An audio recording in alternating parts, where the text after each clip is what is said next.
Viewers all over the world,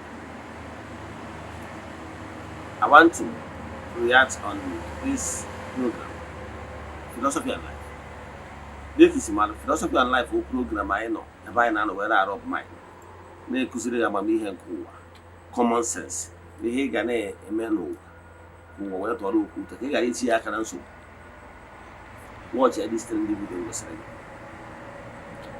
Nanyamu trending video who a pastor.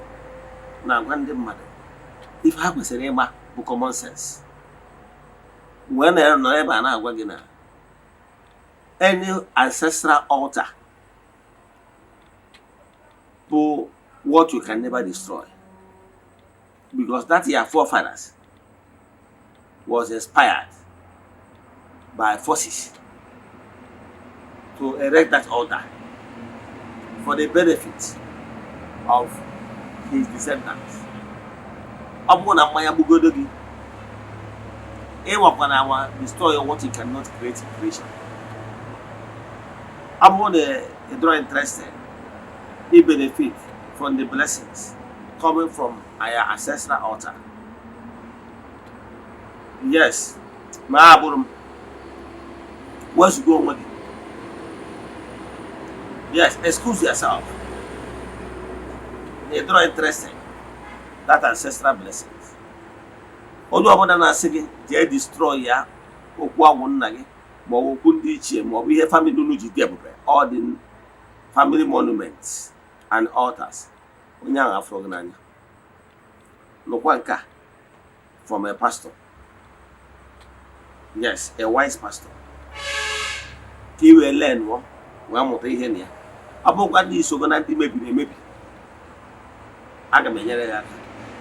He will restore those who are forbidden. He gave me Namagam, Macam Pewas, Macam Way. No pastor, no Libya will help you unless you hear about the institution made a partition. Yes, learn from it. Thank you.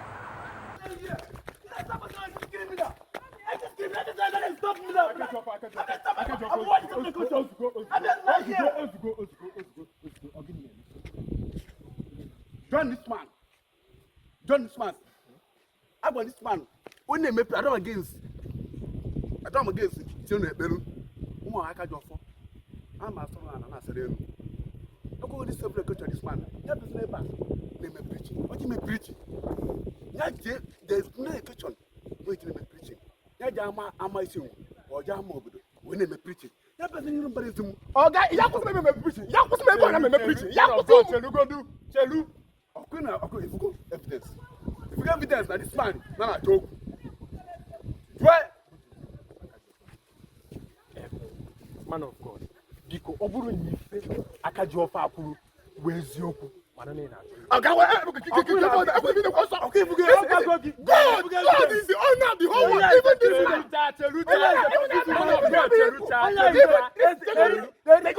Man of God. You cannot stop me. You cannot stop me. You can't stop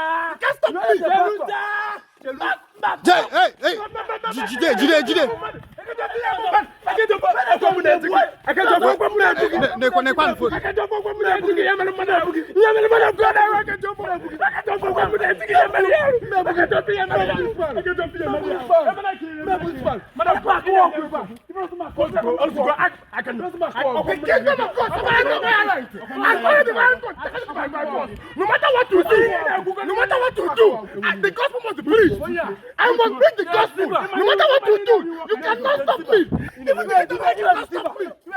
cannot stop me. Man of God. And when they be here, Biko. What do you mean?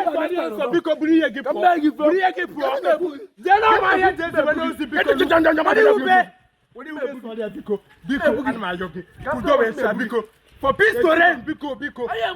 Bruce speak. Yes, man of God, listen to me. God has given us authority.